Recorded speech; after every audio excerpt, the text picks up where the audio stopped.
क्या आप जानते हैं कि मोहब्बत में सबसे बड़ी ताकत क्या है?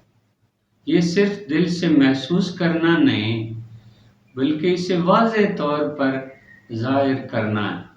आज हम नासिर और फ़ातिमा की कहानी के ज़रिए सीखेंगे कि रिश्ते में वज़ाहत कैसे खुशी और सुकून ला सकती है। नासिर और फ़ातिमा शादीशुदा जोड़ा हैं और जो 7 साल के बाद भी एक दूसरे से मोहब्बत करते हैं, लेकिन अक्सर एक दूसरे को समझ नहीं पाते। फातिमा कहती है, नासिर मेरे जज्बात नहीं समझता, और नासिर सोचता है मैं सब कुछ कर रहा हूँ फिर भी वो खुश नहीं है।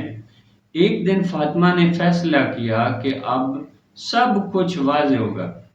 इसने कागज कलम उठाया और नासिर के लिए लिखा कि इसे क्या चीज खुशी देती है।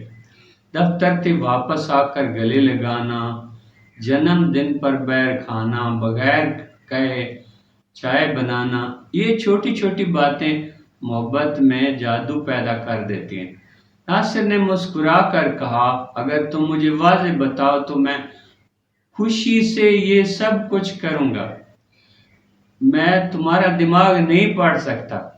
ये सुनकर फातिमा ने समझा कि मोहब्बत छुपाना नहीं बल्कि ज़ाहिर करना सबसे बड़ी ताकत है। एक दिन नासिर दफ्तर की वजह से फातिमा के भाई की सालगिरह पर न जा सका। फातिमा नाराज हुई, मगर नासिर ने सब्र और वज़ाहत से अपनी बात बताई। इसने कहा, मैं तुम्हें नज़रअंदाज नहीं करना चाहता, आइंदा पहले इतला दूंगा। ये छोटा सा अमल रिश्ते को मजबूत बना देता है। मोहब्बत सिर्फ दिल में महसूस करना नहीं, बल्कि इसे ज़ाहिर करना और वज़ाहत देना है। छोटे इशारे सुनना, समझना और माफ़ी, यही खुशगवार खानदानी ज़िंदगी की कुंजी है।